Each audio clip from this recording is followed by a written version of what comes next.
प्रिय किसान भाइयों, अभी तक आप रासायनिक उर्वरकों और दवाओं के दुष्प्रभावों से पीड़ित रहे हैं। ये सच है कि आज भी इन हानिकारक रसायनों, उर्वरकों और दवाओं का कोई विकल्प नहीं है। ऐसे में स्वामी परमानंद जी की कल्याणकारी खोज होम्यो पद्धति के प्रयोग से फल, सब्जी और अनाज की फसलों में गुणवत्ता युक्त उत्पादन मिल रहा है और इस ऑर्गेनिक होम्यो पद्धति के प्रयोग से रबी, खरीफ और जायद की फसलों में मैच्योरिटी 15 दिन पूर्व हो जाती है और विपरीत मौसम में भी फसल तैयार हो जाती है और धान की फसल पर इसका चमत्कारिक परिणाम होता है। कृषक भाइयों, ऑर्गेनिक होम्यो पद्धति सीधे गुण और उत्पादन पर प्रभाव डालती है, इसलिए फसलों के रंग रूप को देखकर विचलित न हो। इसके प्रयोग से फसल प्राकृतिक रूप से पककर तैयार हो जाती है।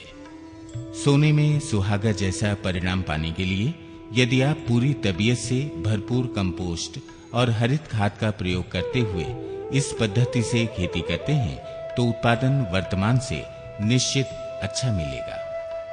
अगर आप इस पद्धति से आलू की फसल तैयार करते हैं तो आलू सिकुड़ता और सड़ता नहीं तथा अधिक टिकाऊ रहता है, जिससे शीतालय अर्थात कोल्ड स्टोरेज का खर्च बचाकर दोहरा लाभ प्राप्त होता है।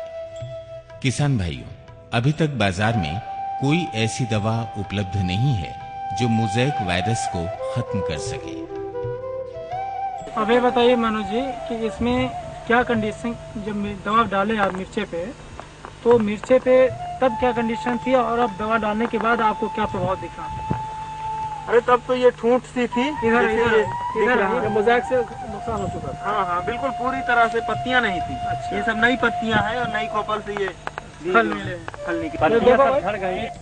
लेकिन वीमासेस की होम्यो पद्धति से तैयार जीवन और वरदान नामक दवा से मिर्च, टमाटर, भिंडी, पपीता, तंबाकू की पैदावार में किसान भाइयों को इसके चमत्कारिक परिणाम मिले हैं और इससे उत्पादित सब्जियों के भंडारण और ठहरावपन में आशातीत सफलता मिलती है और सब्जियां 48 घंटे तक अपने स्वाभाविक रूप में ताजी बनी रहती हैं और उनका वजन भी स्वतः बढ़ जाता है।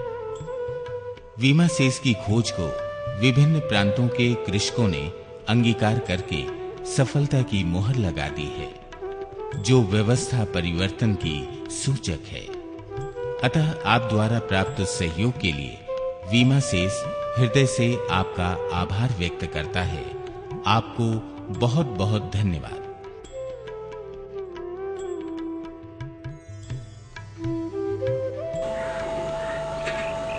खरीफ की फसल में भी इन्होंने अच्छा तो किसानों के यहाँ जा करके देखा, समझा खेतों में। आज भी उसका इनका अनुभव है जो किसानों का देख रहे हैं, समझे हैं।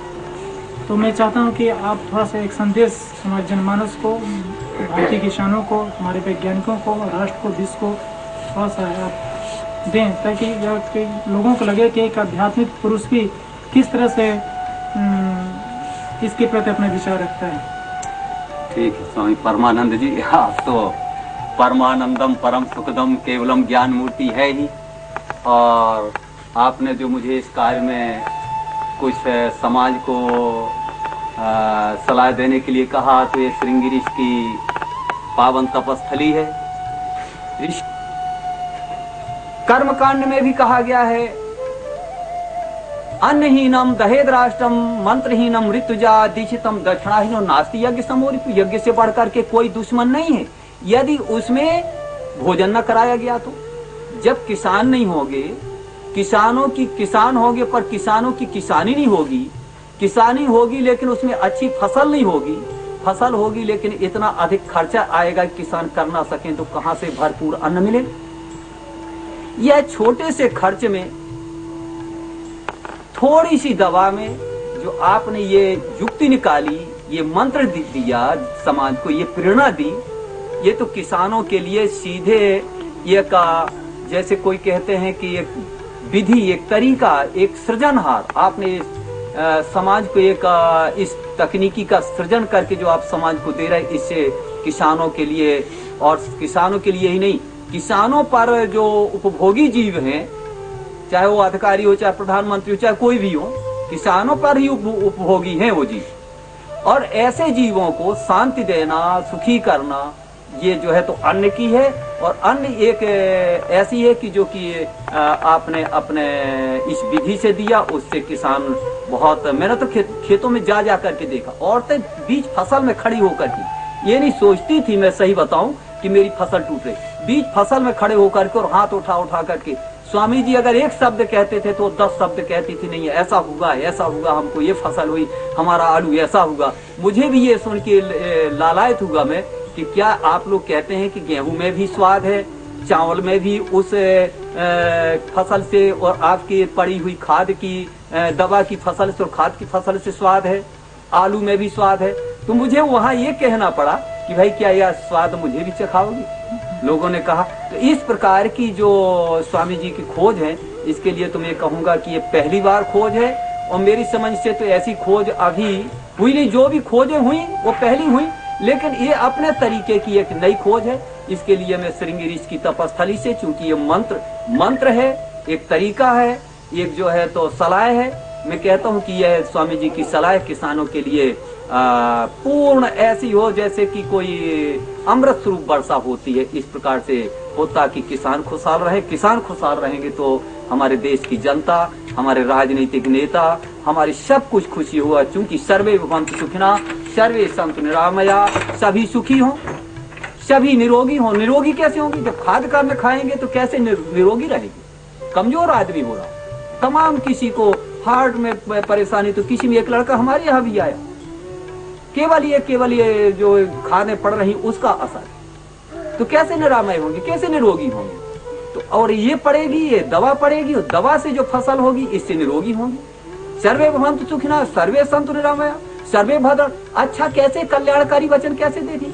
जब हम इधर उधर की केमिकल उसका सोचेंगे, गलत लिखा है शास्त्रों में कि अदन्नम भक्षते नित्यम जायते तादृशी मति, जैसे अन्न खाओगे वैसे मति होगी।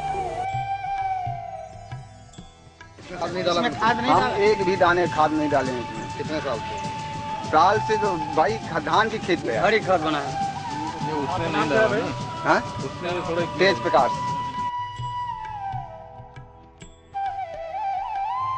ये जो विधि होम्योपैथिक की चल रही है, इसको 2004 से मेरे संज्ञान में आई, और मैं इसको टुकड़े टुकड़े में देख रहा था कि कैसे कामयाब हो रही है। कामयाबी इसकी जो है कई तरीके से है। पर्यावरण को सही रखने के लिए है, स्वास्थ्य को सही रखने के लिए है। एक कहा जाता है कि स्वस्थ दाना के उपज करा कर लाएं और उससे स्वस्थ नागरिक बनाएं। तो हम तो समझते हैं कि जो चीज़ की जा रही है और जो चीज़ हमने ऑब्जर्व किया, देखा कि हर चीज़ पे ये कामयाबी से हो रहा है, कि धान पर भी है, तो बैगन पर भी है, तो गोभी पर भी है, आलू पर भी है, पपीता पर भी है, मिर्चा पर भी है। तो इस तरह से देखा जाए तो ये दवा जो स्वामी दे रहे हैं हर चीज़ पर कामयाबी से अच्छी खेती करा रही है और स्वस्थ अनाज पर दे रही है, अन्न दे रही है। जहाँ तक मैं समझता हूँ कि इस होम्योपैथिक दवा का जो प्रयोग किया जा रहा है, इससे रोग प्रतिरोधी क्षमता पौधों में उत्पन्न होती है, या और भी तरह की क्षमताएं उत्पन्न होती हैं, जैसे कि हम सूखे में भी थोड़ा सा बढ़ाव कर सकें। पानी की कमी से तो पौधा बाद में सूखेगा, लेकिन उसकी तुलना में ये ज्यादा सरवाइव करेगा, आगे बढ़ेगा, जो पड़ोस में जिसमें दवा नहीं डाली गई। ये भी स्थिति देखने को मिली। जब उपज भी ज्यादा हो रही है, पानी की भी कमी में वो पौधा हो रहा है, साथ ही साथ उसका स्वाद भी बहुत अच्छा है। जैसा और काश्तकारों में हमने भी बताया कि आलू इत्यादि की स्थिति यह है कि वो आलू देखने में भी सुंदर होती है, बहुत दिनों तक आप उसको रख भी सकते हैं, और उसमें किस तरह की कोई रोग भी नहीं आया, कोई उत्पन्न हो रहा है।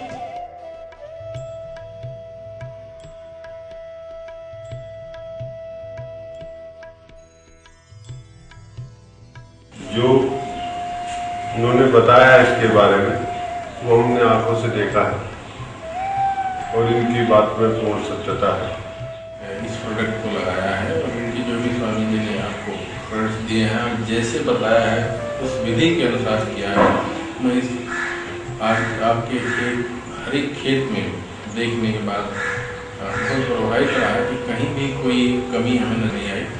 और मैं चाहूँगा कि आप इस बात की जानकारी अधिक से अधिक समय निकाल करके अपने जो मित्र किसान हैं, रिश्तेदार हैं या अन्य लोग हैं उन तक पहुँचाएँ, ताकि हर आदमी अपना समय टेस्ट या ट्रायल करने में न बिताए और दिल खोल के अपनाए। क्योंकि अब इसमें कहीं कोई शंका नहीं रही आपका खेत देखने के बाद। हमने आज श्री अमर सिंह जी का खेत